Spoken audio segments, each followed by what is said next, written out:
श्री कृष्णाय नमः, श्री गोपीजन वल्लभाय नमः, श्रीमदाचार्य चरण कमलेभ्यो नमः, श्री गुसाई जी परम दयालवे नमः, श्री गुरुभ्यो नमः।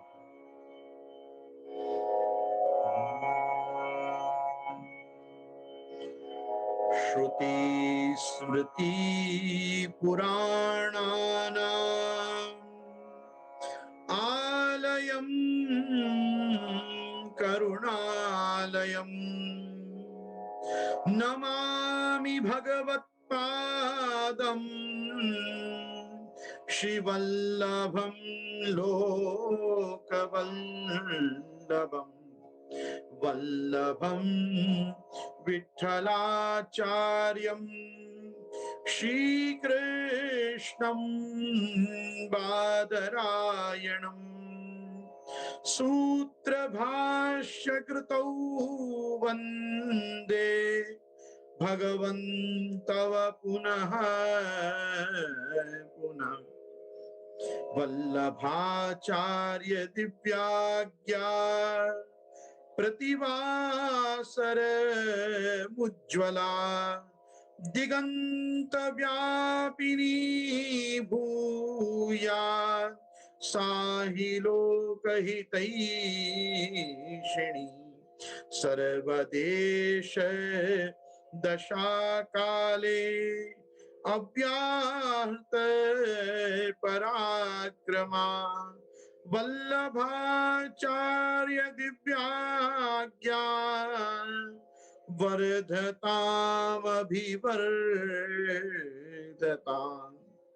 नत्वा श्री वल्लभाचार्यान् पुष्टिमार्गोपदेशकान् विठ्ठलेशान् गुरुन् स्तौमि बालकृष्ण मम प्रभुन्। श्री कृष्णाय नमः, श्री गुरुभ्यो नमः। उपस्थित समस्त पुष्टिमार्गीय वल्लभीय वैष्णवजन, भगवदीय जन, सज्जन वर्ग, यहाँ पधारे हुए सभी आप महानुभावों का मैं गोस्वामी गोविंद राय भक्तिवर्धनी महासभा के आज तृतीय दिवस में आपका खूब खूब स्वागत करता हूँ। भक्ति सेतु हवेली और हमारे वल्लभ एकेडमी ऑफ पुष्टिमार्गी इंटेलिजेंस, बाल बोधनी पाठशाला इत्यादि सभी की ओर से मैं आप सभी का खूब खूब स्वागत कर रहा हूं। मैं फेसबुक लाइव पे उपस्थित मित्र भी काफी उत्साह के साथ हमको नित्य ज्वाइन करते हैं। आप सभी का भी नमस्कार और आप सभी मित्रों का मेरी तरफ से वारंवार इस स्वमार्गीय सोशल मीडिया पोर्टल पे आपको स्वागत एवं आवाहन। खैर, आज अपन आ जाए हमारे प्रश्नों के क्रम पे, क्योंकि मैं एक अनाउंसमेंट भी साथ में करना चाहता हूं, क्योंकि हमारे भी काफी प्रश्न बाकी हैं। इसलिए हमारी 2 दिन अभी और ये भक्तिवर्धनी महासभा चालू रहेगी और अभी हम परमानंद दास जी का जो प्रसंग है वो परमानंद दास जी की वार्ता का क्रम हम वैशाख की पूर्णिमा के बाद अर्थात नरसिंह चतुर्दशी और वैशाख पूनम के बाद हम प्रारंभ करेंगे। तब तक हमारे 2 दिन अभी और यहाँ से व्याख्यान होंगे और ये सत्संग जो होंगे ये प्रश्नोत्तरी के रूप में ही होंगे। तो कल हमारे मोहिनी एकादशी है। बड़ा सौभाग्य का दिवस है कि हमारे यहाँ कल के दिन मोहिनी एकादशी के दिन वापी में 2013 में आम का 56 भोग हुआ, जिसमें श्रीमद आचार्य चरण के निधि श्री द्वारकाधीश प्रभु और जो हाल मजीठिया नगर कांदीवली में विराजमान हैं आप श्री द्वारकाधीश प्रभु, आपके संग के सभी ठाकुर जी और श्री श्रीलाल जी कृपा करके आप कांदीवली से महाप्रभु जी के ये दोनों ही निधि आप कृपा करके यहाँ संग पधारे वापी। और वापी में श्री कुंवर लाडले लाल श्री बालकृष्ण दाऊदयाल के संग विराज के कली के दिन आपने आम का 56 भोग अंगीकार किया, स्वीकार किया। तो 2013 जहां तक मुझे स्मरण है अभी आंग्ल संवत के हिसाब से मोहिनी एकादशी के दिन आप श्री यहाँ पधारे थे। गोस्वामी 108 श्री पुरुषोत्तम लाल जी महाराज श्री कांदीवली अमरेली, आपके चिरंजीव अनुग्रह बाबा के यज्ञोपवीत में सब ठाकुर जी सूरत पधारे थे। और जब सूरत से वापिस आप अपने स्वगृह मुंबई पधार रहे थे तो श्री काका वल्लभ जी के इस घर में भी काका वल्लभ जी के घर के सभी ठाकुर जी जो आप दोनों घर में अभी विद्यमान है, और अब तो हम सौभाग्य से 3 घर हुए हैं। तो द्वारकाधीश प्रभु का घर, श्रीलाल जी का घर और श्री कुंवर लाल प्रभु का घर और बालकृष्ण दाऊदयाल का घर। यूं देखो तो आज के परिप्रेक्ष्य में ये चारों सदन एक साथ सब प्रभु पधार के विराजे और कल मोहिनी एकादशी के दिन आम का 56 भोग, मतलब दूध घर में 56 सामग्री अंसकड़ी में, 56 सामग्री सखड़ी में, और जितना शक्य हो पाया उस समय पे वो प्रकार से यहाँ जैसे कहते हैं ना, ऋतु ऋतु अनुकूल सेवा में आम का जो भी सब इस समय ऋतु चल रहा था, तो उस समय यहाँ पे सौभाग्य हमारा कल का रहा। हम कल का दिन बहुत स्मरण करते हैं। उस दिन सभी ठाकुर जी ने हीरा की जोड़ी, टिपारा के श्रृंगार और अमरसी रंग के गोकर्ण आपने धरे थे टिपारा पे, और बहुत बहुत आनंद आया। द्वारकाधीश श्रीलाल जी का, बालकृष्ण दाऊदयाल के संग विराजना, श्री कुंवर लाडले लाल प्रभु का उस समय यहाँ विराजना, तो वो सब हमको बहुत संस्मरण याद आते हैं। जब हम हमारी प्रणालिकाओं में और टिप्पणी जी में पढ़ते हैं कि चतुस्वरूपोत्सव, सप्त स्वरूपोत्सव, और ये बड़े-बड़े सब निधि पधरा के कैसे श्रीजी लालन में सप्त स्वरूपोत्सव, चतुस्वरूपोत्सव होते थे, तो वो अपने को तब तक समझ में नहीं आता जब तक हम अपने ढंग से आज के परिप्रेक्ष्य में अपने घर के और सांप्रत समय के वल्लभ कुल के माथे विराजते निधि स्वरूपों को अपने घर पधरा के जब मनोरथ करें, तभी हम उसके आनंद को वास्तव में समझ पाते हैं कि बड़ों ने कैसे टिप्पणी जी में और प्रणालिकाओं में नोंद किए हैं ये बड़े-बड़े उत्सव। तो हकीकत में कल बहुत शुभ दिन है। हरि दिवस के साथ-साथ हमारे यहाँ 56 भोग के उत्सव का दिन है। कल हमारे बड़े अग्रज श्री द्वारकेश दादा, श्री राजू दादा, मतलब श्री पुरुषोत्तम लाल जी महाराज श्री, आप प्रतिवर्ष हमसे इस दिन तो खास वार्ता हमारी आपस में बात होती है। हम उस दिन के मनोरथ को खूब याद करते हैं हम चारों भाई, और बहुत आनंद से अपने-अपने ठाकुर जी में भी कल थोड़ा-थोड़ा विशिष्ट आम के, जैसे अड़भंगा, अमृता और आम की बर्फी, आम को सीरा, ये सब जो-जो, खैर ये तो पब्लिक डोमेन पे ये सब नाम नहीं लेने चाहिए। पर ये मनोरथ को संस्मरण करने के लिए एक प्रतिवर्ष का ही क्रम ये होता है कि ठाकुर जी विविध प्रकार से आम की सामग्री कल ज़्यादा प्रकार में आरोपते हैं। परिमाण तो अब उतना नहीं हो पाता, पर प्रकार में आरोपते हैं। उतने टाइप्स में वो ठाकुर जी अंगीकार करते हैं। तो खैर बड़ा अच्छा दिन है हमारे यहाँ। और साथ ही में कल का दिन और परसों सौभाग्य से बड़े मंदिर विराजमान श्री बालकृष्णलाल प्रभु का पाटोत्सव है, क्योंकि द्वादशी का क्षय है, बारस नहीं है। कल एकादशी है, फिर सीधे त्रयोदशी है। तो कल एकादशी और त्रयोदशी हमारा क्रम यहाँ पे चलेगा सत्संग का। नरसिंह चतुर्दशी के दिन, क्योंकि सांझ के ही पंचामृत, सांझ का ही उत्सव भोग आदि का सब क्रम और फूल मंडली का सब क्रम रहता है, इसलिए हम नरसिंह चतुर्दशी के दिन इस बार संघ में, सत्संग में नहीं हाजिर हो पाएंगे। लेकिन हम नरसिंह चतुर्दशी विषय की भी चर्चा करेंगे जरूर, कालांतर में करेंगे। और उसके दूसरे दिन हमारे तात चरण नित्य लीलास्त गोस्वामी 1008 श्रीमन माधव राय जी महाराज श्री का, माधव राय जी महाराज श्री, गोकुलनाथ जी महाराज श्री का उत्सव है। तो वो प्रकार से तात चरण के उत्सव में भी फूल मंडली, पूरी माला का जोड़, सांझ को समाज, बधाई कीर्तन, केसर स्नान, ये सब के क्रम होने से मैं आप सभी के साथ वो बधाई वाले दिन भी यहाँ 9 से 10 में एकत्रित नहीं हो पाऊंगा, क्योंकि काफी दिन हमारे यहाँ तो दोहरा मंडानवत हम लोग सेलिब्रेट करते हैं ताचरण का उत्सव। तो ये कॉन्जिक्यूटिव डेज में आ रहे हैं। तो नरसिंह चतुर्दशी और बाद में ताचरण का उत्सव, ये 2 दिन हमारा नहीं रहेगा। 23 और 24 तारीख हम कल और परसों आपके साथ हैं, और हम ये भक्तिवर्धनी महासभा ही कंटिन्यू रखेंगे जब तक हमारे अभी जो यावत प्राप्य मुझे प्रश्न हैं वो पूरे नहीं हो जाते, तब तक हम प्रश्नोत्तरी ही मेंटेन करेंगे, फर्स्ट। सेकेंडली, दूसरा मुझे आपके साथ एक जैसे हम कहते हैं कि सत्संग में कुछ सरप्राइज, तो एक सरप्राइज कथा आपके साथ मुझे शेयर करनी है। तो मैं उसको सरप्राइज ही मेंटेन करूंगा, बताऊंगा नहीं। लेकिन बालकृष्ण पाठोत्सव वाले दिन अर्थात परसों मैं खास चाहूंगा कि आप सभी लोग 9 बजे से उपस्थित रहें। प्रश्नोत्तर तो चलते ही रहेंगे, लेकिन प्रश्नोत्तरी के साथ हम एक विशिष्ट क्रम ये रखेंगे कि बालकृष्ण प्रभु के विषय की कुछ अंतरंग और गूढ़तम चर्चा हम बालकृष्ण लाल प्रभु, हाल मोटा मंदिर मुंबई, आप कैसे जतिपुरा विराज थे और रजोबाई क्षत्राणी के यहाँ से कैसे हमारे यहाँ पधारे, तो वो सब जो हमारा, क्योंकि मेरा तो ब्रह्म संबंध ही आप श्री के यहाँ हुआ है और आपके ही घर में मैं जन्मा हूँ, तो जो हमारी एक आत्मीयता है ठाकुर जी के संग की, उसको तो वाल्लभी जनों के साथ बांटे तो ही उसका आनंद द्विगुणित चतुर्गुणित होता है। इसलिए खास एक वो प्रसंग मैंने सरप्राइज का रखा है कि मैं कहाँ से वो सत्संग कराऊंगा, मैं वो अभी आपको डिस्क्लोज नहीं करना चाहता, पर ऑथेंटिक सोर्सेज हैं और उनके माध्यम से हम त्रयोदशी के दिन अर्थात 24 तारीख के दिन हम सब एकत्रित होंगे। तब हम श्री बालकृष्णाल विषय की ही खाली चर्चा करेंगे, जहां तक पहले वो प्रसंग पूरा ना हो जाए। फिर अवकाश रहा तो प्रश्नोत्तरी भी करेंगे। प्रश्नोत्तर तो जीवन भर की एक व्यवस्था है, हमको नित्य प्रश्न होते हैं, नित्य उनका समाधान होना ही चाहिए।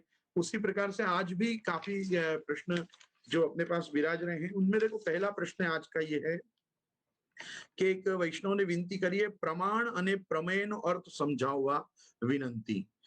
प्रमाण और प्रमेय का क्या स्वरूप है? अब देखो मूर्तिमंत प्रमाण और मूर्तिमंत प्रमेय, हम सीधे सीधे कहें तो हमारे तो श्री दाऊ दादा जो हैं बलभद्र जी, आप प्रमाण का स्वरूप हैं, और श्री बालकृष्ण प्रभु जो हैं साक्षात परात्पर पर ब्रह्म यशोदोत्संग लालित, वो ही प्रमेय है। सीधी भाषा में तो प्रमाण और प्रमेय हम इसी रूप में देखते हैं कि प्रमाण मतलब बलदेव जी और प्रमेय मतलब श्री ठाकुर जी।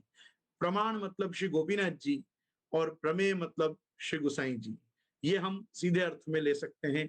और प्रमाण प्रमेय दोनों ही अगर एक साथ देखने हो तो श्रीमद आचार्य चरण का स्वरूप जो है वो भी प्रमाण और प्रमेय का उभय रूप से, और मैं तो कहूँ उभय भी नहीं, वही अपने साधन चतुष्टय हैं, वही प्रमाण है, वही प्रमेय है, वही साधन है और वही फल है।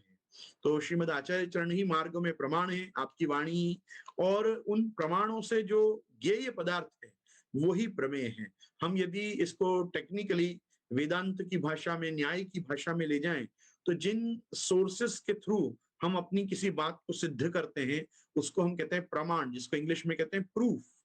कोई चीज का प्रूफ देना मतलब उसका प्रमाण देना। और कोई चीज को जो प्रमाण से जो चीज जानी गई है, जिस चीज का हमको ज्ञान हो चुका है किन्हीं प्रूफ्स के मिलने के बाद, द प्रूवन फैक्ट जो है वो एक्चुअल फैक्ट के पर्सोनिफाइड स्वरूप को ही प्रमेय कहा जाता है।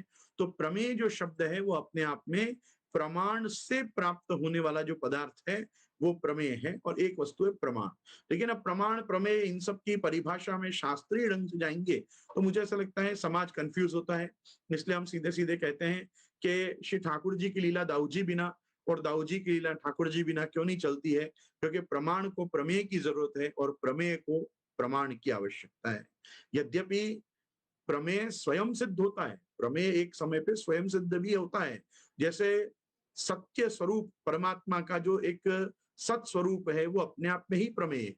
लेकिन जब कोई चीज को हम सिद्ध करने के लिए उसके पीछे के कारण देते हैं तो उन कारणों को हम कहते हैं कि ये उसके पीछे के प्रमाण हैं।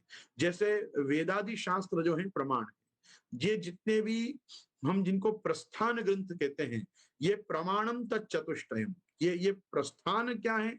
ये है अपनी एक, यूं समझो जर्नी, एक हमारा चलना शुरू करना सत्य की ओर, तो उसको कहते हैं प्रस्थान करना। हम कहते हैं ना आज कितने बजे का प्रस्थान है, आप कितने बजे प्रस्थान कर रहे हैं, तो प्रस्थान क्या हुआ? वेदादि शास्त्र जो है वो प्रस्थान है, और उनसे जो तुम जानते हो पदार्थ को, वो पदार्थ जो है वो प्रमाण है। तो प्रमाण से ज्ञातव्य जो वस्तु है जिसका बोध होगा वो प्रमेय होगा। तो प्रमाण बलदेव जी हैं और प्रमेय श्री बालकृष्ण जी हैं, और मतलब श्री गोवर्धनधर हैं आप साक्षात, लेकिन शेषावतार जो प्रभु का है वो प्रमाण रूप है। तो हम इसीलिए संप्रदाय में भी जब लोग कहते हैं कि नहीं अपने यहाँ आचार्य द्वय ही हैं, महाप्रभु जी और गोसाई जी, तो हम कहते हैं नहीं, महाप्रभु जी नहीं और गोसाई जी केवल दो नहीं है, आचार्य त्रयी अपने संप्रदाय में है। पहले आचार्य जगत गुरु महाप्रभु श्रीमद वल्लभाचार्य चरण है, दूसरे प्रमाण स्वरूप जो हैं वो प्रभु वर्य, प्रभु चरण वर्य ज्येष्ठ प्रभु चरण श्री गोपीनाथ जी हैं, और प्रभु चरण श्री गुसाई जी जो हैं आप साक्षात प्रमेय का स्वरूप हैं। तो जो साधन और फलात्मक, जो संप्रदाय में साधन रूप और फल रूप श्रीमद आचार्य चरण है, आपने ही ये दो प्रमाण और प्रमेय अपने को प्रदान किए हैं। तो इन वैष्णव की जिज्ञासा का मैं सीधा यही समाधान मानता हूं कि आपसे कोई पूछे कि शास्त्र में प्रमाण क्या और प्रमेय क्या, तो उनको यही बताना चाहिए कि जो वेदादि शास्त्र, गीता, ब्रह्मसूत्र, भागवत है, ये सब प्रमाण है, और इनसे जो जाना गया है वो परात्पर परब्रह्म पुष्टि पुरुषोत्तम भगवान श्री कृष्ण, जिनको हम श्री गोवर्धन नाथ जी, श्रीनाथ जी के नाम से जानते हैं, जिनको हम श्रीमद आचार्य चरण के नाम से जानते हैं, जिनको हम श्री गुसाई जी के नाम से जानते हैं, वही संप्रदाय में प्रमेय हैं। तो प्रमाण और प्रमेय का यही स्वरूप है कि प्रमाण हर चीज का प्रूफ है और जो प्रूवन फैक्ट है वो प्रमेय है। ठीक है, तो यहाँ हम ये प्रश्न को छोटे में ही रखते हैं। इसके बाद एक अभी के एक सीजनल क्वेश्चन है, सीजनल मतलब इस ऋतु के अनुसार का, और वो प्रश्न है कि चंदन रोज समर्पित करवानु, ચંદન નિત્ય સમર્પિત કરવાનું, પણ કરવાનું પ્રકાર હોય છે કેવી રીતે? चंदन अपने यहाँ चंदन की बरनी अलग से ठाकुर जी में आती है, कहीं कहीं लोग कटोरी में भी चंदन की गोली करके या चंदन को थोड़ा गाढ़ा करके घिस के और गाढ़ी एक लेपन जिसका हो सके उस प्रकार से रखते हैं छन्ना से ढाक के।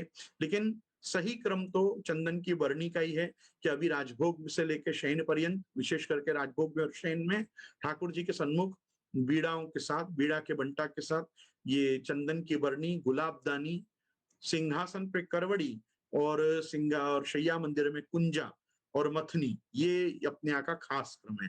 आपने एक कुंजा देखा होगा जो झाड़ी के जैसा होता है, जिसमें झाड़ी की तरह मट्टी की झाड़ी में, मट्टी की झाड़ी उसमें टोंटी निकली होती है पान करने की प्रभु के, उसको हम करवड़ी कहते हैं, कुंजा और करवड़ी। जिसमें टोंटी नहीं होती, सीधा सीधा खाली एक बुंगली होती है, उसको हम कुंजा कहते हैं। तो वो कुंजा और करवड़ी, तो करवड़ी सिंहासन पे सन्मुख आती है और कुंजा जो आते हैं वो कुंजा शैया जी में आते हैं।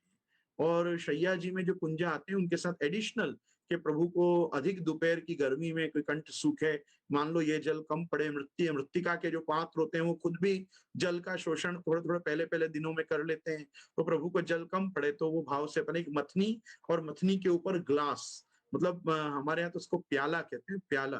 तो प्रभु में एक जो मथनी आती है उसमें प्याला भी ऊपर आता है, तो मथनी, प्याला, कुंजा ये शैया जी में आता है। और सिंहासन में झारी के साथ राजभोग के अनुसार में करवड़ी आती है, तो करवड़ी मतलब झारी वाला कुंजा। तो इस प्रकार से अपने आप क्रम है। और उसके साथ जो प्रश्न है वो तो खैर इन सब से रिलेटेड नहीं है, ये तो मैं शीतोपचार के प्रकार बता रहा हूँ कि उष्ण काल में किस प्रकार से, और बीजना अलग अलग प्रकार के, जैसे अच्छे चंदन छापा के वस्त्र के पंखा, खस के पंखा, सादा पंखाओं की एक गड्डी, ये सब भी शैया जी में विराजती है। और सिंहासन पे भी दोनों बगलिया आड़ी ठाकुर जी में पंखा साजे जाते हैं।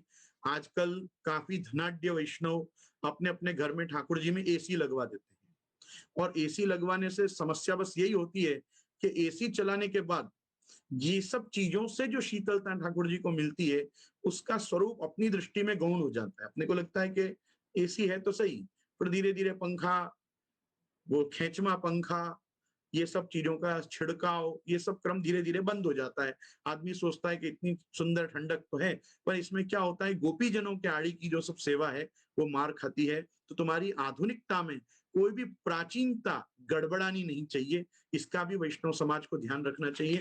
ठाकुर जी के रूम में एसी लगाओ कि मत लगाओ, ये तुम्हारी खुद की सोच और खुद की इच्छा के ऊपर है। पर प्रभु चरण श्री गुसाई जी ने और श्रीमद आचार्य चरण ने जो सेवा रीत प्रीत गोपी जनन की, ब्रजजन की बताई है, उसमें कोई कटौती नहीं आनी चाहिए। वस्त्र के पंखा, खस के पंखा, गुलाबदानी, चंदन की बरनी, कुंजा, करवड़ी, मथनी, श्रीअंग पे गुलाब जल को छिड़काव, नीचे सब जगह पे सादा जल को छिड़काव। कल से जैसे हमारे घरों में नरसिंह चतुर्दशी से यमुना जी का थाल भी आता है, कुछ घरों में अक्षय तृतीया से ही सब क्रम शुरू हो जाते हैं, हमारे ऐसा नहीं होता।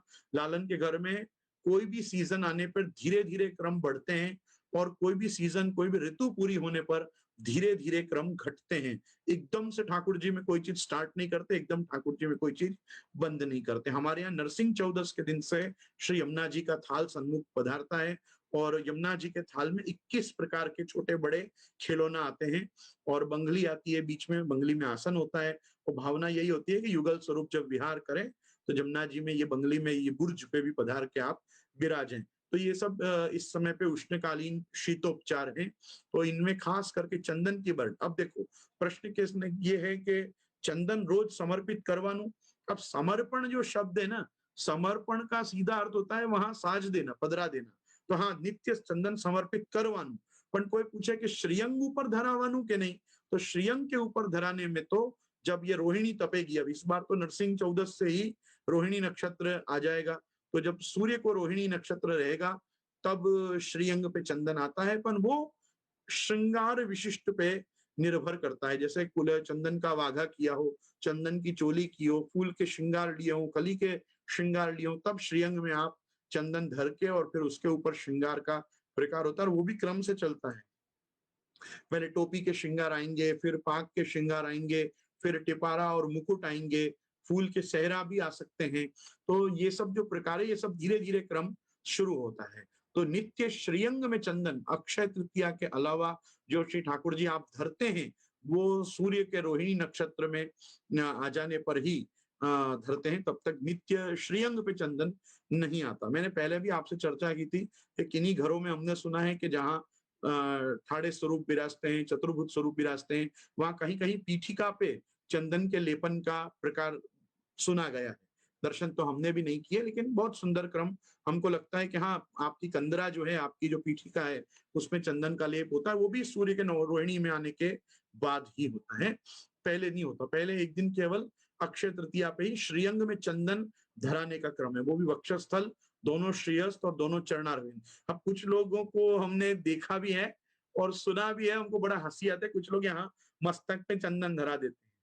मस्तक पे चंदन आप धरो अपने, आप इतने ज्यादा क्रोधी हो जाते हो हर बात में कि आप लोगों को मस्तक पे चंदन धरने की जरूरत है, ठाकुर जी को जरूरत नहीं है। ठाकुर जी का तो वक्षस्थल, दो श्रेयस्थ, दो चरणारविंद में आ गया, सब आनंद। और बाकी तो चंदन की भरनी है, जहाँ चाहिए आप स्वयं गोपीजन लगा देंगे प्रभु को अपने। कुछ लोग हैं उठा के 5वीं गोली मस्तक पे धर देते हैं, ये बहुत गलत चीज है।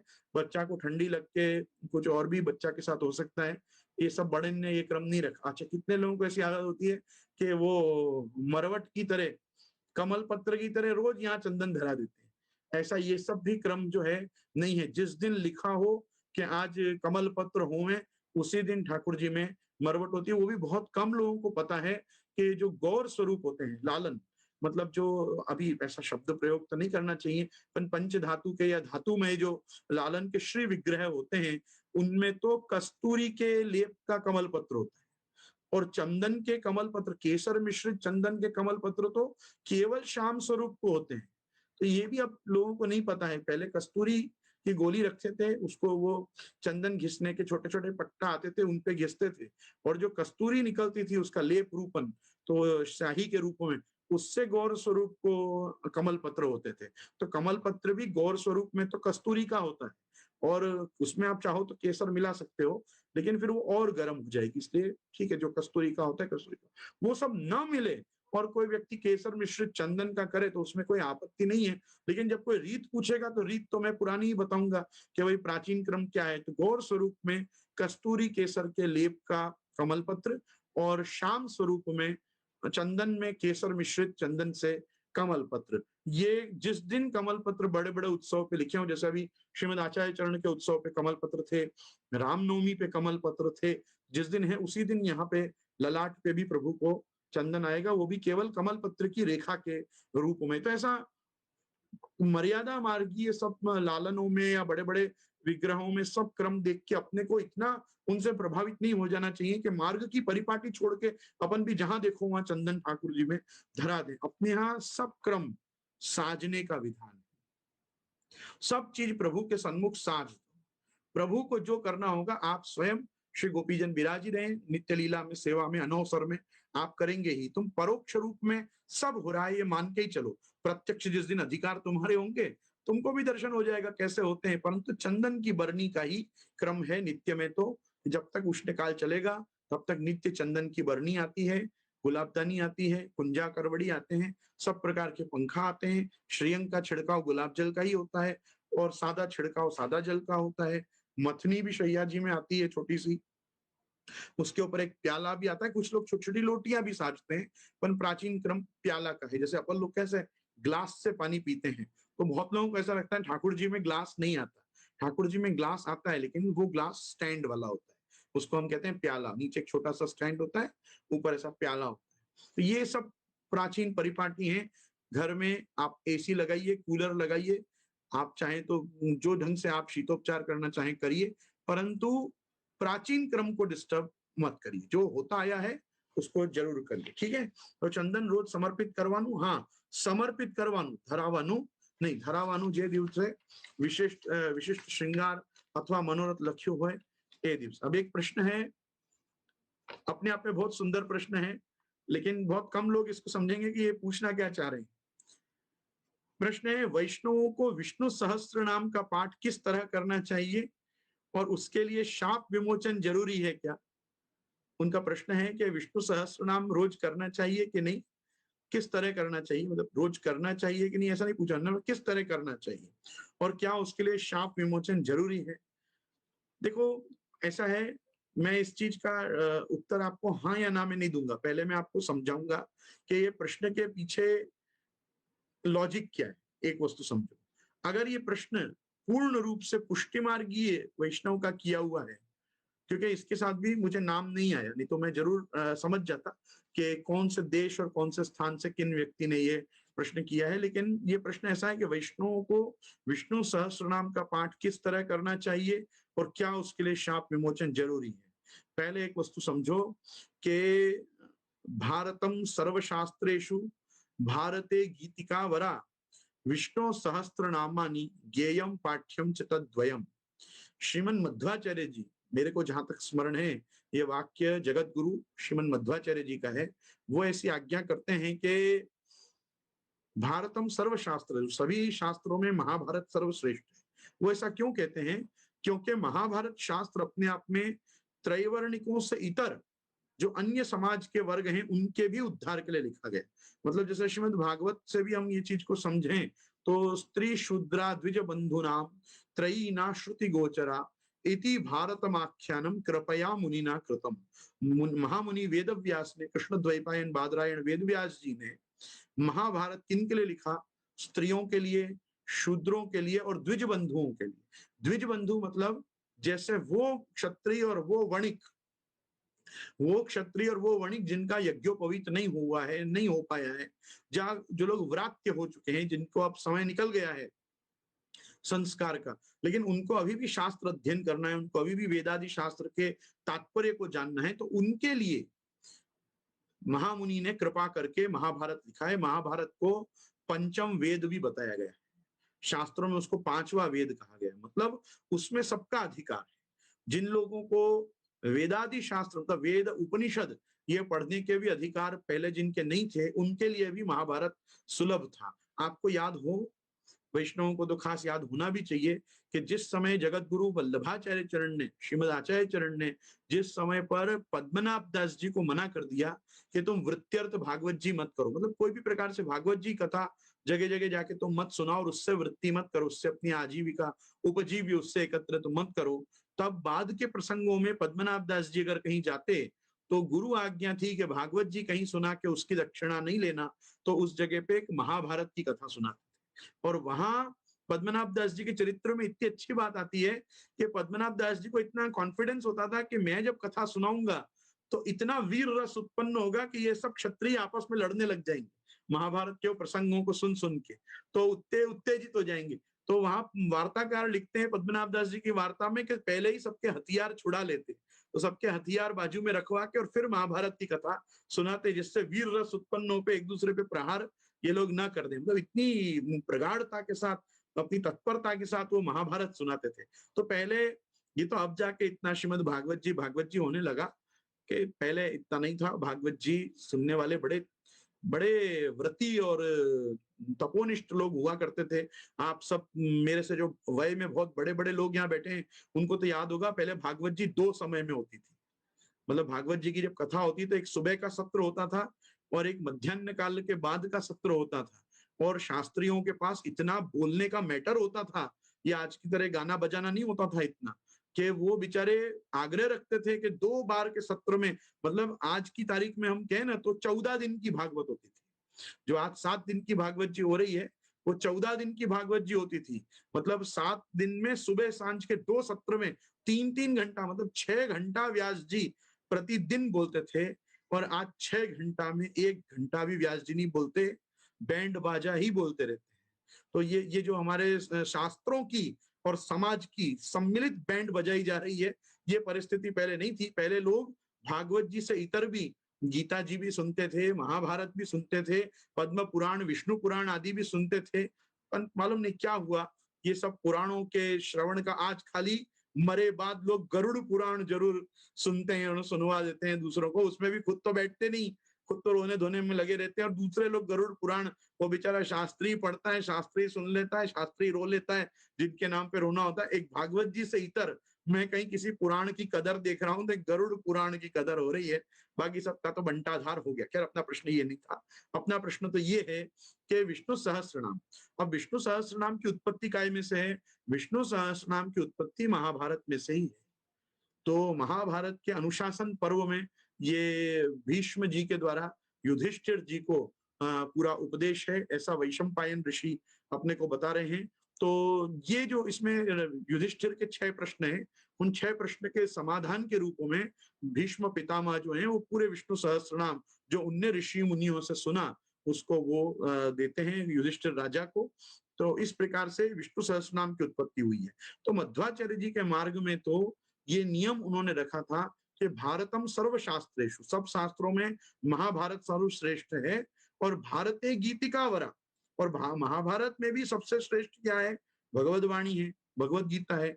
तो भगवद वाणी और भगवन नाम, तो कहा विष्णु सहस्त्र नामानि ज्ञेयम पाठ्यम च तद्वयम, तो तुमको रोज ये 2 का पाठ करना है, एक गीता जी का पाठ करना है और एक विष्णु सहस्त्र नाम का पाठ करना है। ऐसा मध्वाचार्य जी ने मध्व वैष्णवों को तो नित्य में ये क्रम बताया, और आज भी मैं जितने मध्व संप्रदाय के वैष्णवों को जानता हूं वो सब लोग अपने घर में नित्य गीता जी का पाठ किए बिना और विष्णु सहस्त्र नाम का पारायण किए बिना अन्न ग्रहण भी नहीं करते और घर से कहीं जाते भी नहीं। ऐसे टेकी श्रीमन मध्वाचार्य जी के सेवक आज भी हमने देखे हैं और देखते हैं। अब देखो, अगर ये प्रश्न, अच्छा, इसमें प्रश्न का जो उत्तरार्ध है, वो प्रश्न का उत्तरार्ध ये कि क्या शाप विमोचन जरूरी है? अरे भाई, ये तांत्रिक पद्धति से शाप विमोचन, उत्कीलन, संजीवनीकरण, मंत्र को क्या कहते हैं, चैतन्यकरण, ये सब जो है ये सब सकाम प्रयोगों के लिए है, तंत्र में वर्णित प्रयोग है। इसका निष्काम भक्ति मार्गियों से कोई संबंध नहीं है। अपन निष्काम भक्ति मार्गी तो मतलब यूं समझो ना कि अपन अपन अपनी क्या बात करें। आदि शंकराचार्य मायावादी, माया मत को प्रवर्तन करने वाले, उन्होंने भी ज्ञेयम गीता नाम सहस्त्रम, ज्ञेयम गीता नाम सहस्त्रम, ध्येयम श्रीपति रूपमजस्त्रम, जो उनने चरपट पंजरी का स्तोत्र लिखा है, भज गोविंदम भज गोविंदम गोविंदम भज मूढ़मते संप्राप्ते सन्निहिते काले नहीं नहीं रक्षति डुक्रंज करने, उस पूरे चरपट पंजरिका में एक श्लोक ये भी है कि ज्ञेयम गीता नाम सहस्त्रम ध्येयम श्रीपति रूपमजस्त्रम, के एक व्यक्ति को नित्य गीता जी का पाठ करना चाहिए, विष्णु के सहस्त्र नामों का उच्चारण करना चाहिए और श्रीपति भगवान विष्णु का ध्यान करना चाहिए। तो ये तो भाई एक सभी जगत गुरु आचार्यों ने, भगवत पाद रामानुजाचार्य हो, भगवत पाद मध्वाचार्य हो, भगवत पाद शंकराचार्य हो, सभी ने कृपा करके विष्णु सहस्त्रनाम, और आपको तो आश्चर्य होगा जान के कि जिन महानुभावों ने प्रश्न किया है कि विष्णु सहस्त्र नाम पे सबसे प्राचीन और पहली टीका खुद आदि शंकराचार्य की है। आदि शंकराचार्य ने ही सबसे पहले विष्णु सहस्त्र नाम पे भाष्य किया है और एक एक श्लोक, एक एक नाम का अर्थ समझाया है। मूल में तो वैष्णवी ना, मूल में तो आदि शंकराचार्य कौन है? शंभो मूर्ति चरति भुवने शंकराचार्य रूपा, के शंकराचार्य साक्षात शंभु ही हैं, महादेव जी हैं। और महादेव जी कौन है? वैष्णवा नाम यथा शंभु, जो सबसे बड़े वैष्णव हैं वही शिव हैं, और उन्होंने ही सबसे पहले विष्णु सहस्त्र नाम की टीका की है। तो ये विष्णु सहस्त्र नाम जो है अति दिव्य सहस्त्र नाम है, सर्व वैष्णव संप्रदायों में मान्य है। और अपने यहाँ तो जो श्री महाप्रभु जी ने कृपा करी है वो अपने को स्पष्ट बता ही दिया है, पुराण पुरुषो विष्णु पुरुषोत्तम उच्यते नाम नाम सहस्रम वक्ष्यामि तस्य भागवतो धृतम। तो अपने यहाँ विष्णु सहस्त्र नाम की जगह पुरुषोत्तम सहस्त्र नाम होता है। वो अंततोगत्वा भगवान पुरुषोत्तम जो विष्णु रूप से विख्यात हैं, जो पुराण पुरुष हैं, ये उन्हीं के नाम है। ऐसा तो महाप्रभु जी प्रथम श्लोक में ही आप लिख दे रहे हैं। तो अगर ये प्रश्न पुष्टि मार्गी का है तो पुष्टि मार्गी के लिए विष्णु सहस्त्र नाम का जो और अति सुंदर अनुकल्प है वो विकल्प है पुरुषोत्तम सहस्त्र नाम। तो अपन पुष्टि मार्गियों को पुरुषोत्तम सहस्त्र नाम करना चाहिए। पुष्टि मार्ग एतर जो भक्त हैं वैष्णव संप्रदायों के, उनको आग्रह पूर्वक विष्णु सहस्त्र नाम का पाठ करना चाहिए। और विष्णु सहस्त्र नाम का जो पारायण है, जो पाठ है, वो भी निष्काम भाव से भगवत कैंकर्य सिद्धि के लिए, मतलब अपन प्रभु के नित्य दास बने रहें, इसलिए प्रभु के इन नामों का, सहस्त्र नामों का हम उच्चारण करें। नमोस्तुनंताय सहस्त्र मूर्तये सहस्त्र पादाक्ष शिरोरुबाहवे सहस्त्र नामने पुरुषाय शाश्वते सहस्त्र कोटि युग धारणे नमः। जैसे सहस्त्र शीर्षा पुरुष, सहस्त्राक्ष, सहस्त्रपाद जो भगवान है, उनके ये विराट स्वरूप का जो ध्यान है वही विष्णु सहस्त्र नाम में एक एक नाम है। तो विष्णु सहस्त्र नाम का पाठ करें या पुरुषोत्तम सहस्त्र नाम का पाठ करें, बात एक ही है, लेकिन विशेषता ये है कि पुरुषोत्तम सहस्त्र नाम में जो भगवान के नाम है वो सब साक्षात भगवान नामात्मक स्वरूप पुराण पुरुषोत्तम श्रीमद् भागवत में से साक्षात कृष्णावतार, श्री कृष्णास्यावतार ऐसे श्री महाप्रभु जी ने प्रकट किया है। तो महाप्रभु जी की वाणी का वचनामृत और ऐड होने से उस विष्णु सहस्त्र नाम की महिमा और बढ़ जाती है, जिसको हम पुरुषोत्तम सहस्त्र नाम के नाम से जानते हैं। वो मर्यादा के श्रेष्ठतम भक्त ऐसे भीष्म पितामह के द्वारा कहा हुआ है। और ये पुष्टि संप्रदाय के प्रवर्तक आचार्य जगत गुरु महाप्रभु श्रीमद् वल्लभाचार्य चरण के वाणी से, आपके मुखारविंद से ये निश्चित हुआ है। ऋषि अग्नि निरूपिता गायत्री च तथा छंदो देवता पुरुषोत्तमा। इसके ऋषि साक्षात अग्नि हैं। अग्नि स्वरूप वैश्वानरावतार महाप्रभु वल्लभाचार्य चरण ने पुरुषोत्तम सहस्त्र नाम लिखा है। तो मैं ऐसा समझता हूं कि पुष्टि मार्गीय वैष्णव का यदि ये प्रश्न है तो उसको विष्णु सहस्त्र नाम के स्थान पे पुरुषोत्तम सहस्त्र नाम करना चाहिए। और जो इतर मार्ग के वैष्णव हैं उनको आग्रह पूर्वक गीता जी का पाठ और साथ में विष्णु सहस्त्र नाम करना चाहिए। विष्णु सहस्त्र नाम में किसी श्राप विमोचन आदि की जरूरत नहीं है। ये भगवान के नाम लेने से अपने सभी कलमश और सभी श्राप धुल जाते हैं। इनको क्या श्राप विमोचन की आवश्यकता है?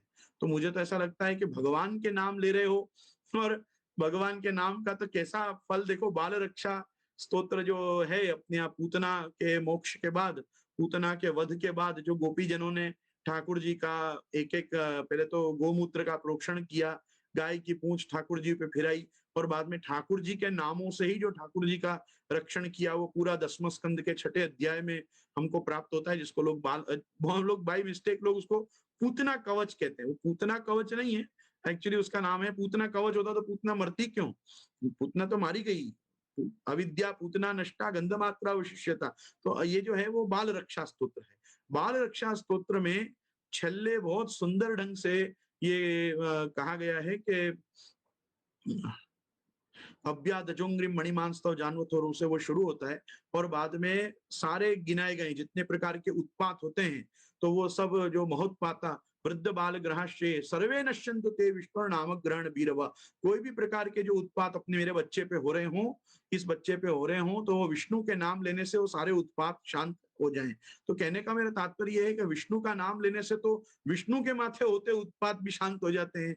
उनके नाम लेने के लिए किसी प्रकार के श्राप विमोचन, उत्कीलन, संजीवनीकरण, चैतन्यकरण की क्या आवश्यकता है? ये अपने आप में अपने को ये नाम चैतन्य प्रदान करते हैं, अपने में चिदानंदता डेवलप करते हैं। तो मैं इतना ही कहूंगा कि आप सब लोग भी बिना ये सब तंत्र के प्रकार में पढ़े निष्काम भाव से और केवल प्रभु के नामों का उच्चारण मैं मेरी इस जिह्वा से, हमारी इस रसना से मैं उनका आलाप करूं, बस इसीलिए ये वो कहते हैं ना, श्री वल्लभेति वरदेति दया परेति भक्ति प्रियेति भव लुंठन को विदेति नागेति नाथ शयनेति जगन्निवासे त्यालापि नाम प्रतिदिनम कुरु माम मुकुंद। बस प्रभु इतना आप मेरे ऊपर कृपा करो कि ये मेरी वाणी बस आपके ही इन नामों का आलाप करती रहे। तो हमको तो प्रभु से बस यही मांगना चाहिए कि लौकिक वैखरी वाणी के साथ साथ जब भी कुछ दिव्यता हमारे में से आए तो प्रभु आपके नामों का ही यश, आपके नामों का ही संकीर्तन मेरे द्वारा हो। तो बस इसी के साथ में ये प्रश्न को भी यहाँ रख रहा हूँ। और अब एक प्रश्न है, 8वां प्रश्न फिर ऐसा ही है कि अगर हमें अपने घर की वातावरण शुद्धि हेतु घर में यज्ञ या कोई लघु हवन करना हो नित्य में, तो किस विधान से या श्री ठाकुर जी के मंत्र से करना चाहिए? ये इनका प्रश्न है कि घर में वातावरण की शुद्धि के लिए कोई प्रकार का यज्ञ या लघु हवन हमको क्या करना चाहिए नित्य में, और क्या ठाकुर जी के किन्हीं मंत्रों से ये या हवन या यज्ञ हो सकता है? तो मैं पहले तो ये कहना चाहूंगा कि घर का वातावरण पहले तो अच्छा रखिए, ये सब की आवश्यकता ही ना पड़े पहले अपने घर में इतना सौहार्द, वाणी में मिठास, बड़ों में विवेक, छोटों के प्रति स्नेह, ये जिनके घर में होगा उनको इस प्रकार के किसी यज्ञ याग की हवन की आवश्यकता नहीं पड़ेगी। दूसरा, मनुष्य अपने जीवन में अपने अहंकार की आहुति दे दे तो मैं समझता हूं कि सारे यज्ञ याग उसके सिद्ध हो जाएं और वो जीवन में आगे बढ़ जाए, उसको वो फल प्राप्त हो कि सब जगह से स्विष्ट और मधुर ही हो वो। तो अपने यहाँ ऐसा कुछ क्रम बड़ों ने बांधा नहीं है कि अपने यहाँ नित्य कोई प्रकार का यज्ञ हो या नित्य प्रकार का हवन हो। दूसरा, यज्ञ भोक्ता, यज्ञ करता साक्षात ठाकुर जी और श्री महाप्रभु जी अपने घर विराज रहे हैं।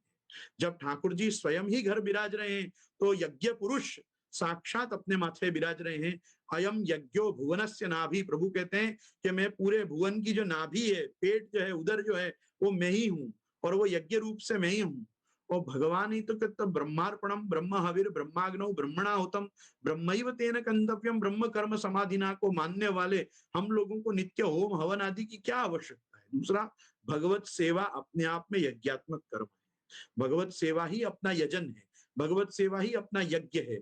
वैष्णव को वातावरण की शुद्धि सत्संग से करनी चाहिए। वैष्णव को घर के वातावरण की शुद्धि बड़ों को सम्मान देके, छोटों को स्नेह देके, सबको क्षमा करके और सबको प्रेम का दान करके करनी चाहिए। इससे बड़ा कोई यज्ञ नहीं। और मैंने कहा ना, यज्ञ में क्या होता है, स्वाहा होता है। अपनी दुर्वासनाओं का, अपनी असद वासनाओं का, अपनी जो इच्छाएं इस समय घर के हित में नहीं है, जो परिवार के हित में नहीं है, उन सब अपनी इच्छाओं का शमन करके और अपनी दुर्वासनाओं का दमन यदि आप कर पाए तो उससे बड़ा कोई स्वाहा, कोई यज्ञ नहीं है। वही स्वधा है, वही स्वाहा है। देवताओं को भी वही प्रिय है और पितृओं को भी वही प्रिय है।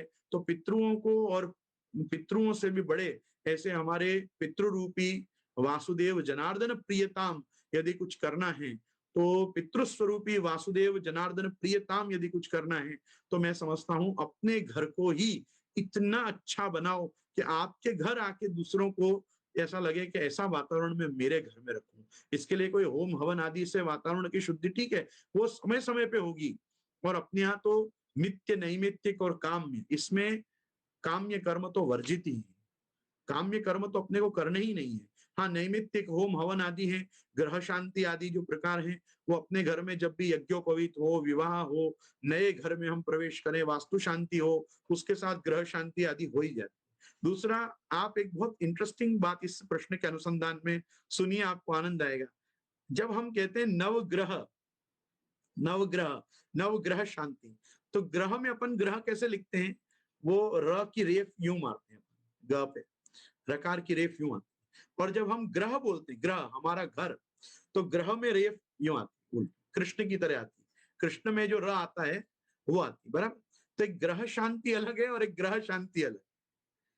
आप समझिए, नवग्रह शांति नव ग्रहों की शांति, वो आपके नए घर की शांति। नए घर की शांति तो आपके हाथ में है, वो उन लोगों के हाथ में थोड़ी, ऊपर वालों के, आपके हाथ में। आप शांत रहिए, सबको शांति दीजिए। शांति से ही सुख, शांति से ही समृद्धि और शांति से ही पुष्टि आती है। हर मंत्र के बाद में भी छल्ले यही आएगा, शांति शांति शांति ही।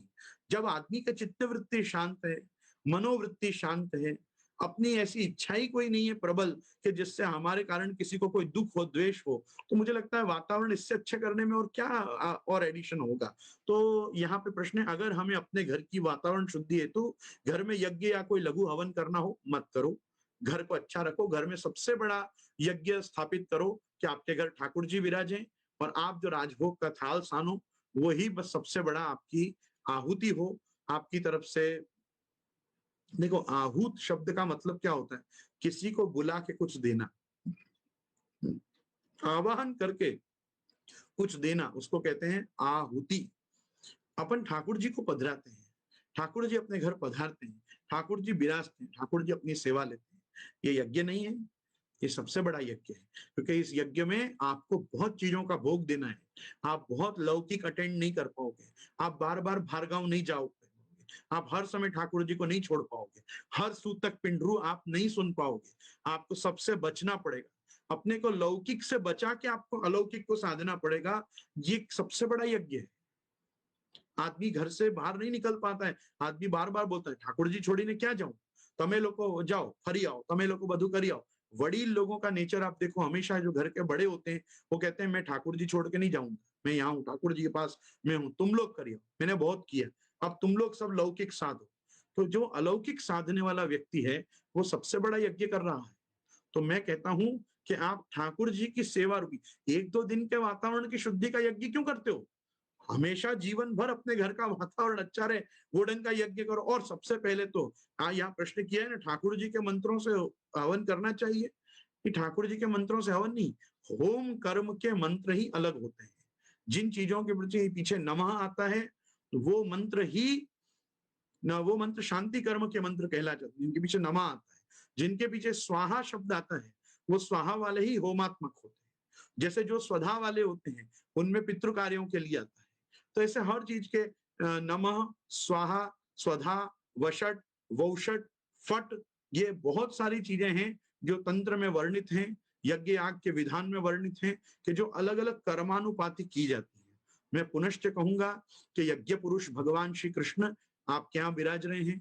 अपने यहाँ प्रतिवर्ष ठाकुर जी में गोवर्धन याग होता ही है, गोवर्धन पूजा, अन्नकूटोत्सव होता ही है। हर वैष्णव अपने घर में दीनता के साथ भी यदि इसका संबोधन करे तो दूणानु मनोरथ, अपने यहाँ सौराष्ट्र में काठियावाड़ में तो वैष्णव बहुत प्रेम से इसको कहते हैं दोणानु मनोरथ। दोणानु मनोरथ मतलब हम कहाँ अन्नकूट कर सकें, तो हम दोना में जितनी सामग्री सिद्ध हो पाएंगी वो प्रेम पूर्वक करेंगे। ऐसा संबोधन हमने बड़े वैष्णवों के मुख से सुना, तो हमको बहुत अच्छा लगता था कि देखो वल्लभ कुल अन्नकूट करे, हमारा ત્યાં થાય दोणानु मनोरथ।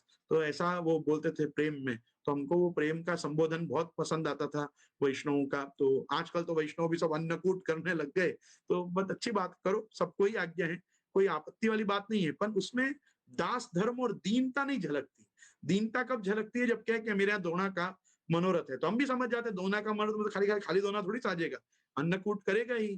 पर बोलने बोलने के तरीके में हम कितने प्रौढ़ वैष्णव हैं और कितने परंपरा से हम वैष्णव हैं वो बात समझ में आ जाती है। तो कहने का मेरा तात्पर्य है कि अपने यहाँ जो यज्ञ याग होना चाहिए वो बड़ों ने इंद्र याग बंद करा के गोवर्धन याग प्रारंभ करा के स्वयं भगवान श्री कृष्ण ने और यज्ञ भोक्ता यज्ञ करता श्रीमद आचार्य चरण ने अपने यहाँ संपूर्ण मतलब जो यावत जीवम अग्निहोत्रम जुहुयात, जब तक जियो तब तक अग्निहोत्र करो, जो वेद की आज्ञा है उसको भगवत सेवा के रूप में ही रखा है। तो यावत जीवम अग्निहोत्रम जुहुयात, तो मैं भी कहूंगा आप अग्निहोत्री बनो, और अग्निहोत्री इसी प्रकार से बनो कि अग्नि, श्री महाप्रभु जी ने जो संकल्प लिया है कि घर घर ठाकुर जी विराजें और घर घर प्रभु की सेवा हो, उस चीज में सहायक बनो। यागादौ भक्ति मार्गई का साधनत्वोपदेश का, महाप्रभु जी कौन है, यागादौ भक्ति मार्गई का साधन, ये भक्ति मार्ग में साधन होने चाहिए, घर के वातावरण की शुद्धि के लिए नहीं होने चाहिए, ये यज्ञ भी भगवत प्रसन्नता के लिए होने चाहिए। तो यदि प्रभु प्रसन्न हो रहे हैं, प्रभु किससे प्रसन्न हो रहे हैं, प्रभु परिचर्या से प्रसन्न हो रहे हैं, प्रभु सेवा से प्रसन्न हो रहे हैं, प्रभु दीनता से प्रसन्न हो रहे हैं, प्रभु दास भाव से प्रसन्न हो रहे हैं, प्रभु सेवक धर्म के निर्वहन से प्रसन्न हो रहे हैं प्रभु और महाप्रभु। तो वो यज्ञ करो जो यज्ञ शाश्वत, जो यज्ञ जब तक आप जीवित हो, जब तक आपके ज्ञानेन्द्रिय कर्मेंद्रियां चल रही हैं, जब तक आपका मन कह रहा है, तब तक जो करना है वो यज्ञ आप करो। बस इसी के साथ में ये प्रश्न को भी यहाँ रखूंगा।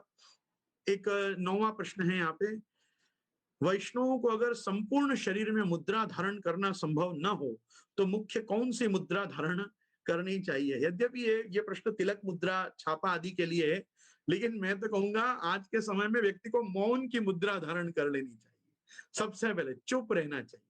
जितना कम मतलब अच्छा बोलोगे और कम बोलोगे ना, उतना आप ये कहोगे लोगों को मिठास बांट पाओगे। कम से कम बोलो, असदालाप कम करो, जब बोलो तो कृष्ण नाम ही बोलो, तो अपने आप सब सीधे चलेंगे आप सर। पर यहाँ प्रश्न तिलक मुद्रा के अर्थ में है, तो मैं पहले हास्य बाजू में, हास्य नहीं करना चाहिए, प्रश्न ऐसा आया कि मुझे भी हंसी आ गई, लेकिन ठीक है। ये जो मुद्रा धारण, देखो सबसे पहले समझो, ये जो हम तिलक करते हैं, तिलक दंडाकार ऊर्ध्व पुंड्र तिलक, अपने यहाँ वैष्णव को अगर संपूर्ण शरीर में मुद्रा धारण, मतलब सबसे पहली तो द्वादश तिलक का विधान है।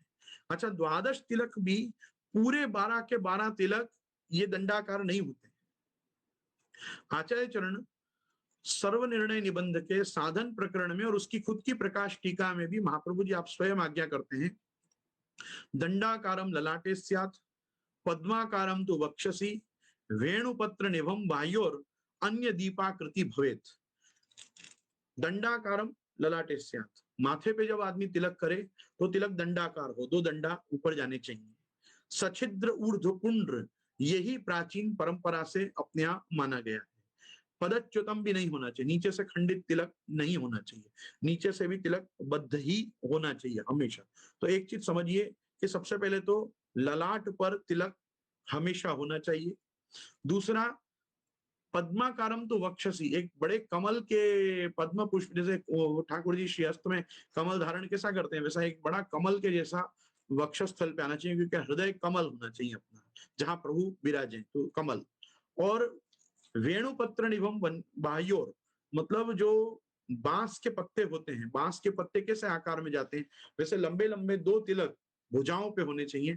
और बाकी सब जगह, मतलब ये 4 जगह को छोड़ के 8 जगह पर, और अन्य दीपाकृति भवेत, एक मोमबत्ती के ऊपर लौ कैसी होती है, वैसी कुमकुम से 12 तिलक में 8 तिलक दीपाकृति, 2 तिलक वो बांस के पत्तों जैसे, एक पद्माकार और एक दंडाकार, ये 12 तिलक का विधान किया गया। दूसरा, अपने मार्ग में षण मुद्रा धारण की जाती है, जैसे इसका बृहद वामन पुराण में और बृहन नारदीय पुराण में, पद्म पुराण में भी इनका वर्णन मिलता है कि जो अपने यहाँ गोपी चंदन से, जैसे अपने यहाँ उत्तर भारत में तो अपने को गोपी चंदन मिलता है, और दक्षिण भारत में एक श्वेत मृत्तिका मिलती है जिसको कहते हैं थिरुमन, वो थिरुमन, तो थिरुमन भी दक्षिण भारत का गोपी चंदन है। और उत्तर भारत में जो हमारे गोपी तालाब में से, द्वारका जी के पास से जो गोपी चंदन निकलता है वो गोपी चंदन। ये दोनों ही वैष्णव मार्ग में प्रशस्त हैं मृत्तिकाएं। कुछ लोग श्रीकुंड की रज जो निकलती है ब्रज में, उससे भी मुद्रा धारण करते हैं कुछ लोग, लेकिन वो ब्रज की परिपाटी है। अपने यहाँ तो शंख चक्रादिकम धार्यम गोपी चंदन मृत स्नया, यही अपने यहाँ वर्णन मिलता है कि गोपी चंदन की मृत्तिका से अपने को शंख चक्र आदि धारण करने चाहिए। अपने यहाँ षण मुद्रा है, मतलब शंख चक्र गदा पद्म, 5वीं नाम मुद्रा और 6वीं संप्रदाय मुद्रा। नाम मुद्रा में लिखा होता है ओम श्रीमन नारायणाय, ये नाम मुद्रा कहलाती है। और जो संप्रदाय मुद्रा होती है उसमें लिखा होता है श्री गोपीजन वल्लभाय। तो ये 2 मुद्रा अपने यहाँ है, और साथ में 4 आयुध हैं, इनको मिला के षण मुद्रा बनती है। तो ओम श्रीमन नारायणाय, इसको संप्रदाय मुद्रा कहा जाता है। तो इसको नाम मुद्रा भी कहते हैं, संप्रदाय मुद्रा और नाम मुद्रा। तो नाम संप्रदाय मुद्रा श्री गोपीजन वल्लभाय, नाम मुद्रा ओम श्रीमन नारायणाय। जहां पे ये शंख चक्रादि धारण करने का वर्णन है, वहां पे स्पष्ट लिखा हुआ है कि नाम मुद्रा धारण करने का या किसी भी प्रकार की मुद्रा धारण करने का विधान उत्तमांग में ही है, मतलब कटी प्रदेश से ऊपर ही आप मुद्रा धारण कर सकते हो, मतलब नाभि से ऊपर, नाभि के नीचे मुद्रा धारण नहीं होता, पहली बात। तो इसलिए पूरे शरीर का तो प्रश्न नहीं है, संपूर्ण शरीर में इन्होंने पूछा है, संपूर्ण शरीर में मुद्रा नहीं धारण की जाती, उत्तमांग में ही धारण की जाती है। और उत्तमांग में भी नाम मुद्रा यथा रुच्या तथा धार्या न तत्र नियमो मतः। ये नाम मुद्रा ओम श्रीमन नारायण आए तो आप कहीं भी लगा सकते हो, इसमें कोई वो वर्णन नहीं दिया हुआ है कि यहाँ इतने आने चाहिए वहां। बाकी उस अन्य मुद्राओं का तो पूरा विधान दिया हुआ है, वो भी मैं आपको पढ़ के किस दिन सुनाऊंगा। विशेष करके रघुनाथ जी ने उसका संकलन किया है, तो श्री रघुनाथ जी के द्वारा जो ग्रंथ लिखे गए उनमें वो पौराणिक उद्धरण छपता है, बृहद स्तोत्र सरित सागर में भी। तो ये सब अपने यहाँ का क्रम है।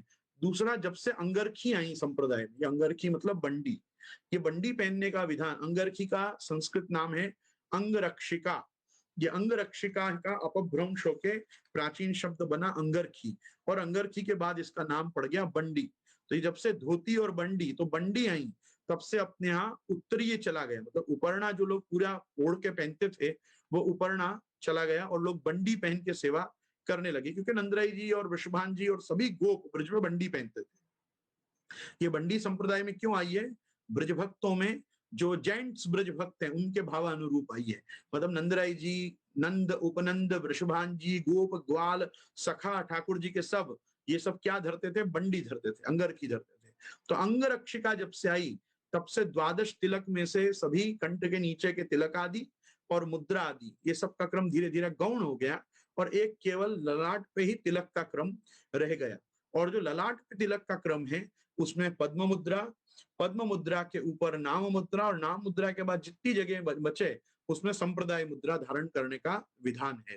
तो जो इनका ये प्रश्न है कि वैष्णव अगर संपूर्ण शरीर में मुद्रा धारण संभव न हो तो मुख्य कौन सी मुद्रा धारण करनी चाहिए, तो यहाँ पे आज्ञा चक्र पे अपने को पद्म मुद्रा, उसके ऊपर नाम मुद्रा, और नाम मुद्रा के बाद जितना अवकाश है कपाल में, मतलब कोई व्यक्ति टकलू हो तो करते ही नहीं चले जाना चाहिए उसको, एक 2 या 3 मुद्रा पे रुक सकता है वो। तो कहने का मतलब 2 संप्रदाय मुद्रा, एक नाम मुद्रा और एक पद्म मुद्रा ललाट के तिलक के ऊपर धारण करने का ये विधान है। तो इसमें ये प्रश्न का भी हम समाधान मानेंगे। और इसके बाद मैं लेकिन खास कहूंगा, इस समय पे मैं काफी शास्त्री वर्ग को भी देखता हूँ और काफी गोस्वामी बालकों के पास उठने बैठने वाले वैष्णवों को भी देखता हूँ, जबरदस्ती एक काली टीकी लगा के बैठे होते हैं। उन बेचारों को किसी को पता भी नहीं होता वो काली टीकी काय की है। कोई काजल की लगा लेता है, कोई चोआ की लगा लेता है, कोई कभी लगा लेता है, कोई कुछ नहीं मिले तो कुछ और ही लगा लेता है भलता ही। लेकिन ये सब प्रपंच में मत पड़ो। गोस्वामी बालक क्या कर रहे हैं वो अपने स्वस्वरूप बल से जो करें वो उनको करने दो। आपको श्री महाप्रभु जी ने सछिद्र ऊर्ध्व पुंड्र धारण करने की एक सिंपल आज्ञा दी है। प्रसादी ठाकुर जी के कुमकुम का एक दंडाकार तिलक और बीच में श्री स्वामी जी के भाव की एक टीकी, बस। क्योंकि अपन सब गोपी भाव से ही ठाकुर जी की सेवा करते हैं, चाहे यशोदा जी के रूप में करें कि गोपीजनों के रूप में करें, और विष्णु पादाकृति भगवत पादाकृति चिन्ह धारण करना चाहिए। इसलिए भगवत प्रसादी कुमकुम का एक तिलक और एक छोटी सी टीकी, बस इतना ही विधान है। बाकी ये काली टीकी ने, गुलाबी टीकी ने, फिर यो यहाँ सिंदूर की लकीर और ये वो सब, अभी तो पहले तो खाली एक यू शेप का तिलक आता था, अब U, V, X, Y, Z, H, बहुत प्रकार के तिलक सब। हम सब इसके सब प्रवर्तक हम ही लोग हैं, मतलब हम मंड बंड कुछ भी करते रहते हैं, हमको देख देख के वैष्णव भी सब करने लग जाते हैं। पर इससे संप्रदाय में विघटन होता है। संप्रदाय की एक संगठित शक्ति, ये अपने बाह्य चिन्ह है, संप्रदाय के चिन्ह है। ये आपके और मेरे मतलब वो पर्सनल कोई डिजाइनर वेयर चीज नहीं है कि अपन इसकी डिजाइन खुद फाइनलाइज करें और डिजाइन कर करके रोज एक नया तिलक लगाएं। तो मैं खास करके फेसबुक पे और यूट्यूब पे मुझे जो इतर भी सब मतलब अन्य गोस्वामी महानुभाव बालकों के यहाँ जाने आने वाले वैष्णव भी जो सुन रहे हैं, मैं उन सब लोगों से भी खास आग्रह करूंगा कि संप्रदाय की रक्षा के लिए, संप्रदाय की मेंढ की रक्षा के लिए, संप्रदाय पद्धति की रक्षा के लिए माथा पे सिंपल एक तिलक और एक टीकी का आग्रह रखें। उसको ना आपको शाम टीकी लगाने की जरूरत है, ना आपको अंदर कोई प्रकार के अलग अलग सिंदूर विंदूर भरने की कोई जरूरत है। दूसरा, अपने यहाँ ये जो मुद्रा धारण का भी जो क्रम है, वो हमने तो बड़ों से यही सुना है कि उपनीत वैष्णवों को ही करना चाहिए। मतलब जिनको यज्ञोपवीत प्राप्त है उनको ही शंख चक्र आदि भी धारण करने चाहिए, भले गोपी चंदन मृत्तिका से। दूसरा, अपने तप्त मुद्रा निषिद्ध है वल्लभ संप्रदाय में। तप्त मुद्रा मध्यों में, रामानुजियों में, मेरे को जहां तक ध्यान है निम्बार्कियों में भी तप्त मुद्रा है। ताप पुंड्र तथा नाम मंत्रो यागश्च पंचमहा, पंच संस्कार जिनको कहते हैं कि पंच संस्कार संपन्न वैष्णव होना चाहिए। तो अपने यहाँ पंच संस्कार संपन्नता अलग प्रकार से, अपने यहाँ पंच दोष निवृत्ति के द्वारा वैष्णवत्व का संपादन है। इतर संप्रदायों में पंच संस्कार संपन्न वैष्णव होने पर ही पूर्ण वैष्णव, पूर्ण प्रपत्ति प्राप्त वैष्णव माना जाता है। तो एक चीज समझिए, आप सभी वैष्णवों से मेरा अनुरोध है, आग्रह है, सिंपल तिलक करने का। एक बड़ा तिलक देखिए, अच्छा क्या होता है, कितने लोगों का कपाल बड़ा होता है, वो इतना सा तिलक करते हैं किसी महाप्रभु जी पे या गोसाई जी पे कृपा करने के लिए। ये सब भी मत करो आप, किसी को आपके इतने से तिलक की आवश्यकता नहीं है। तिलक करो तो आज्ञा चक्र से लेके आपके बाल जहां तक हुए, जिसको हम कपाल कहते हैं, एटलीस्ट कपाल जितना बड़ा तो तिलक किया ही करो। इतना सा तिलक करने से क्या क्या किसको दिखा रहे हो, किसी को मत दिखाओ। तिलक तो बाकायदा अपने कपाल पे 4 उंगल के प्रमाण का होना ही चाहिए कि भाई कम से कम मालूम पड़े कि हाँ इसने तिलक किया है। दूसरा, सछिद्र एक तिलक करना ही अपने अविधान है। मैं वापस कहूंगा, गोस्वामी बालकों के उन्नत ललाट को देखकर आप अपने ललाट को डेकोरेटिव मत करिए, उनको करने दीजिए। वो अपने स्वस्वरूप बल से, वो अपने सामर्थ्य से क्या कर रहे हैं वो उनको ही पता है। लेकिन आप लोगों को वो सब अधिकार नहीं है। आप सबको उतना ही अधिकार प्राप्त है जितना श्री महाप्रभु जी गोसाई जी ने आज्ञा की है। और आज्ञा हमको यही है कि ऊर्ध्व पुंड्र तिलक हमको करना चाहिए, शंख चक्र आदि हमको गोपी चंदन मृत्तिका से धारण करने चाहिए, वो भी शिष्टानुसारतः उत्तमांग में, और नाम मुद्रा, संप्रदाय मुद्रा के साथ। तो इस प्रश्न को हम यहीं रखेंगे। एक प्रश्न और हम छोटा सा ले लेते हैं, हमने 5 मिनट आज लेट भी स्टार्ट किया है। क्या वैष्णव को एकादशी और रविवार के दिन तुलसी जी को नहीं तोड़ना चाहिए, और अगर सेवा में भोग में तुलसी जी आवश्यक है तो क्या करें? भाई देखो ऐसा है, तुलसी महात्म्य जो है वो पूरा स्कंद पुराण में वर्णित है, और एकादशी महात्म्य जो है वो पूरा पद्म पुराण में वर्णित है। तो तुलसी महात्म्य में भी यान दृष्ट्वा निखिलाग संग शमनी स्पृष्ट्वा वपुः पावनी रोगानाम अभिवंदिता निरसनी सिक्तांतक त्रासनी प्रत्याशक्ति विधायिनी भगवता कृष्णस्य संरोपिता न्यस्ता तच्चरणे विमुक्ति फलदा तस्मै तुलस्यै नमः। तुलसी जी का महात्म्य पूरा एक श्लोक में आ जाता है। अब जो बात है एकादशी की, एकादशी के दिन तो किसी भी प्रकार की वनस्पति को तोड़ना वर्ज्य है शास्त्र में। मतलब फूल वूल का भी जो चयन है वो उस दिन नहीं किया जाता, माली के पास से ही पुष्प मंगा के प्रोक्षण करके और उन फूलों से ही ठाकुर जी की या देव की इष्ट की उपासना आराधना सेवा की जाती है, पूजा की जाती है। लेकिन भगवत सेवा के मार्ग में ये सब चीजें वर्ज नहीं है। एक बात समझिए, तुलसी जी को अगर हम केवल भगवत चरणारविंद में समर्पित करने के लिए या ठाकुर जी के भोग में पधराने के लिए ले रहे हैं, तो ये सब जो रूल्स हैं शास्त्र के, ये उसमें एप्लीकेबल नहीं है, क्योंकि ये भगवत सुखार्थ हो रहा है। ये क्या है, जैसे तुलसी जी हैं, तुलसी जी की मेडिसिनल वैल्यू आयुर्वेद में भी प्रचंड है, प्रबलतम है।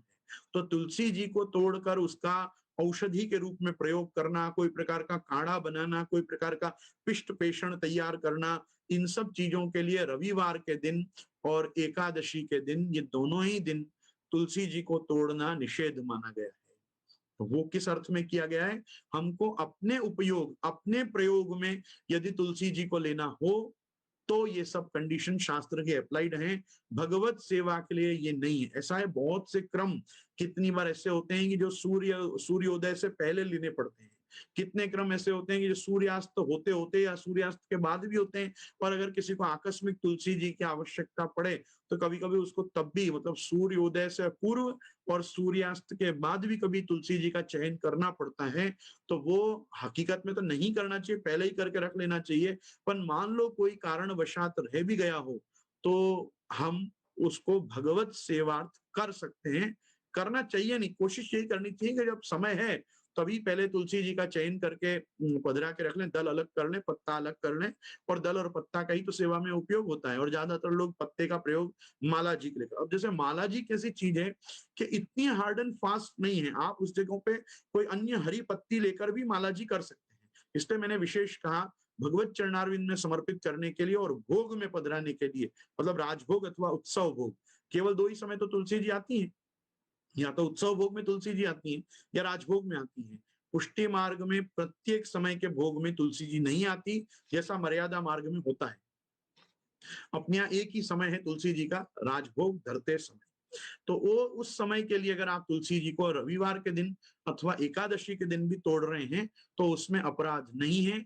बाकी कोशिश यही करनी चाहिए। और अब तो आज तो सबके घर में फ्रिजेस हैं, रेफ्रिजरेटर्स हैं। आप चाहें तो दशमी के दिन तुलसी जी का चयन करके प्लास्टिक के पैकेट्स में या जिस रूप में भी आप प्रिजर्व करना चाहें कर लें। शास्त्र मर्यादा भी निभ जाएगी कि तुलसी जी एकादशी को नहीं तोड़ना, और भगवत सेवा में भी। और एक चीज मैं और बताना चाहूंगा, तुलसी जी के महात्म्य में और तुलसी जी के स्कंद पुराण के महात्म्य के सभी श्लोकों में दो बहुत गजब की बात लिखी गई हैं। एक, कि तुलसी कुमला जाए, काली पड़ जाए, सूख जाए, तो भी भगवत सेवोपयोगी होती है। उसको ऐसा नहीं मानना चाहिए कि तुलसी खराब हो गई।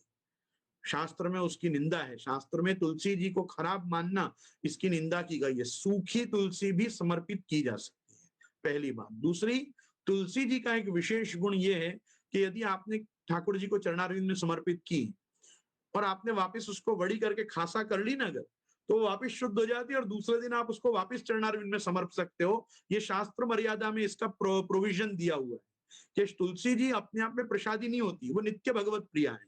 तो प्रसाद अब आपको ले ही लेना है तो आप प्रसादी तुलसी सेवन कर जाओ, वो एक बात और है। पर अगर आपको ऐसा है कि भाई कल या परसों मुझे तुलसी जी नहीं मिलेगी, मैं ट्रैवलिंग में हूँ, कहाँ तुलसी ढूंढूं, क्या करूं, तो अगर आप एक बंटा में, डब्बा में, संपुट में तुलसी जी साथ में भी ले जा रहे हो, मान लो तुलसी जी उसमें खराब हो जाए, बिगड़ जाए, आज की भाषा में कुमला जाए, तो भी वो तुलसी जी भगवत सेवोपयोगी ही होते हैं।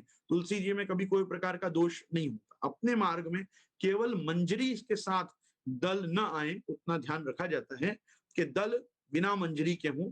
मंजरी के साथ अपन चरणारविंद में प्राय नहीं समर्पते। तुलसी जी के ऊपर जो छोटे-छोटे बीज होते हैं ना उनके, उसको तुलसी जी की मंजरी कहते हैं। आ जाए तो कोई दोष नहीं है, पर जब दल किए जाते हैं तो मंजरी बड़ी करके ही दल और पत्ता इसी प्रकार से चरणारविंद में आता है। तुलसी जी का तो कोई भी अवयव, जड़, थड़, स्रक, कोई भी चीज आ गई सेवा में तो कोई दोष नहीं है। यहाँ तक कि ठाकुर जी जब वनमाला, गोवर्धन माला धरते हैं, तब तो डंठल वाली तुलसी जी को ही गूंथ के और श्री ठाकुर जी वनमाला धरते हैं। तो कहने का तात्पर्य, तुलसी जी सब प्रकार से प्रभु को प्रिय हैं। वो प्रसादी हो जाएं, खासा कर दो, फिर वो वापस दूसरे दिन चरणारविंद में समर्पने के लिए तैयार हैं। तो जब तक हम उसको अपने साथ प्रयोग में ला सकें, तब तक तुलसी जी पुराने नहीं होते, तुलसी जी बिगड़ते नहीं, तुलसी जी का महात्म्य अखंड रहता है। इसी के साथ मैं श्री तुलसी जी के चरणारविंद में दंडवत करता हूँ आज, और हम कल और परसों 2 दिन और हमारे बचे हुए प्रश्नों को ज़रूर लेंगे। और कभी-कभी कुछ कोई प्रश्नों में मेरे को समय मर्यादा का ज्ञान नहीं रह जाता, पर आप सब बड़े लोग मुझे उसके लिए क्षमा करेंगे, और जो प्रियजन हैं, वो बस इसी प्रकार मेरे संग बने रहेंगे, इसी शुभकामना के साथ आइए मैं और आप आश्रय का पद करते हैं। तो मैं समझता हूँ कि आज के 4-5 प्रश्नों का कुछ हमारा खुलासा हो पाया। विष्णु सहस्त्रनाम विषय का प्रश्न था, वातावरण की शुद्धि का, यज्ञ याग का प्रश्न था, संपूर्ण शरीर में तिलक मुद्रा धारण का प्रश्न था, और एकादशी और रविवार के दिन तुलसी जी को तोड़ना चाहिए कि नहीं, भगवत सेवार्थ कुछ भी करो तो हाँ। अब ज्यादा भी लेके और फिर शो ऑफ नहीं करना चाहिए, जितनी कम हो सके कम लेके एकादशी रविवार को बस क्रम पूरा हो जाए, उतना ही एकादशी को आग्रह रखना चाहिए। क्योंकि एकादशी भी श्री स्वामी जी की प्रसन्नता, यमुना जी की प्रसन्नता के लिए है, और सेवा भी तुलसी जी की द्वारा श्री ठाकुर जी की प्रसन्नता के लिए है। आइए श्री गोवर्धन धर से आश्रय की प्रार्थना करें। गोवर्धन की रहिए तरेटी, श्री गोवर्धन की रहिए, नित्य प्रति मदन गोपाल लाल के, चरण कमल चित लइए तरेटी, श्री गोवर्धन की रहिए। तन पुलकित ब्रज रज में लोटत, गोविंद कुंड में नई, रसिक प्रीतम हित चित की बातें, शीघ्रधारी जिसो कहिए तरे, श्री गोवर्धन की रही। श्री गोवर्धन नाथ की जय। श्याम सुंदर श्री यमुने महारानी की जय। श्री वल्लभाधीश की जय। श्री गुसाई जी परम दयाल की जय। आज के आनंद